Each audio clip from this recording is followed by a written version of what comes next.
I moved back to New York 20 years ago in 2003. I'm originally from here, and I moved to Miami at 12 years old. So basically at the beginning of my formative years. Both of my parents are from Haiti.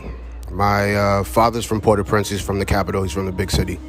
And my mother's from Port-au-Prince, which is it's a rural town, it's a fishing village in the north, about 8 hours away from Port-au-Prince. So it's very different environments. My parents are both immigrants, and they come from a place that is very dense.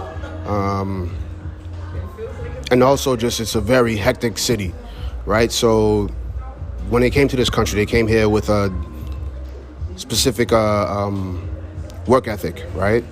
And a specific mindset. So, you know, growing up and watching them and seeing them, how they move and they operate, how they work, how they hustled, right? It was instilled in me. So it was very easy to come back to New York and just kind of find my place here. You know, a lot of people come to New York City and it's very difficult for them, but it wasn't difficult for me at all because this is the sort of life that I grew up with. I saw it, you know, and I knew it, and it's just in me.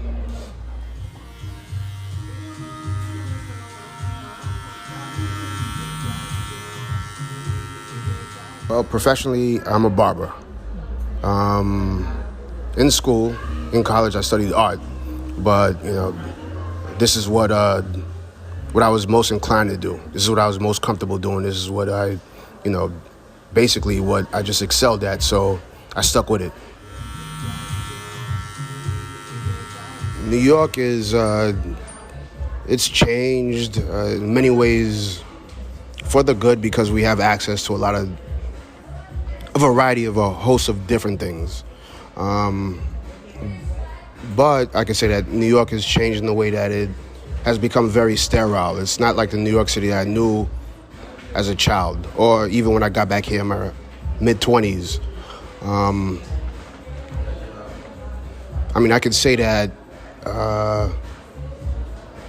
you know, especially as from my background, right? Like, so everybody comes to New York City and, you know, they find a way and they curate their own part of the city. Well, it doesn't matter where you're from. If you're from the Caribbean, if you're from Russia, or you're from the Midwest. But I can say that, you know, New York has changed specifically in a way that it's lost a lot of its soul.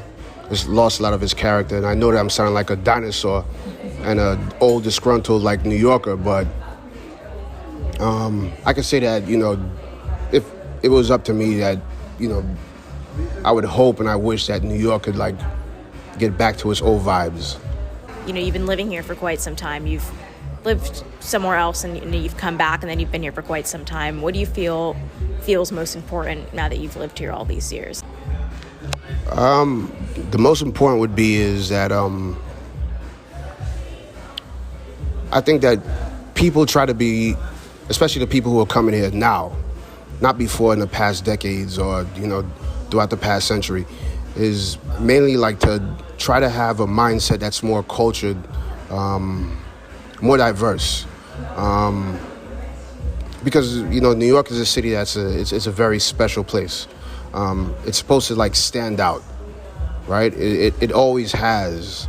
And, you know, so I think that in New York City now, like, you know, it has become so diluted in the way that, you know, New York City is not the same city that it was before, right? So New York City could like come like any other place. It could look like Chicago or Boston or Los Angeles. And I mean, what's important for me is that like New York tries to maintain its authenticity.